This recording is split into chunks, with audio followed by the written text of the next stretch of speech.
I want to tell a story about waiting tables. One of my favorite stories. It was actually the first set of regulars that I ever had. And it started on the very first day that I ever worked for Ruby Tuesdays. This was in August of 2006. It was my first day of training. I was training with a guy named Shannon Davis. Still friends with him on Facebook. Shout out to Shannon, getting me started. I was, I had already taken a couple tables behind him. It was like our third table. These two older ladies sat down. It was actually a lady and her 95-year-old mother. And they were just the sweetest two ladies that I ever met. They ordered, I took care of them. I told them it was my first day. They were super encouraging. They were super sweet to me. At the end, they tried to give me a $20 bill. I wasn't supposed to take the tips yet, so I gave that to my trainer, but I was super excited for him to get that on my behalf. She looked at me and said, "You're going to be a great waiter." She's like, "You did a really good job. We can't wait to come see you again." A couple weeks later, I'm at work, randomly, coincidence, they get sat in my section again. And I was so excited to see them. And they were very excited to see me, and I took care of them, and they said, "You're doing great, doing such a good job. We'd love to come see you every week.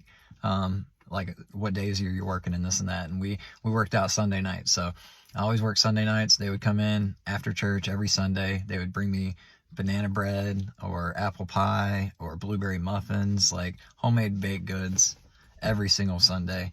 The sweetest. And this went on for the next couple months until it was almost Christmas. It was probably like 2 weeks before Christmas. And at the time, this was before I met my wife. I was single. I lived in a studio apartment with my dog. And they came in and she said, "You got your Christmas tree up and all ready to go for the season?" And I was like, "It's just me and the dog. I don't think that I'm going to do a Christmas tree or anything this year, just with the two of us." And she said, "Well, everybody needs a Christmas tree. You got to go get you a Christmas tree. Go to Goodwill or something." So I thought about that. I didn't think much of it.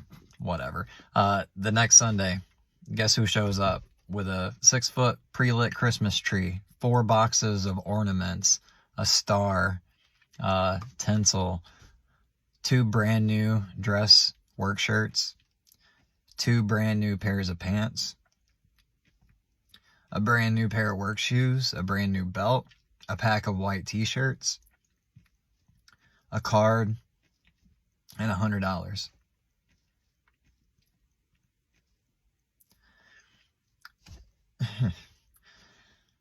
Tip, yeah, greatest tip I ever had. One of the nicest things anybody's ever done for me in my life, hands down. I've had a few other occasions, but that one always stuck with me, and I continued to wait on them every Sunday and until the mother passed away.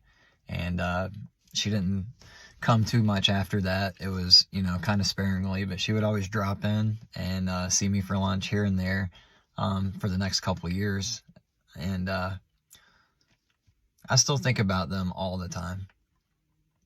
I think about that all the time. My wife and I use that Christmas tree. I have a picture of my wife and I, our first Christmas together the next year, in front of that Christmas tree in that studio apartment before we got our own apartment, before we bought our house.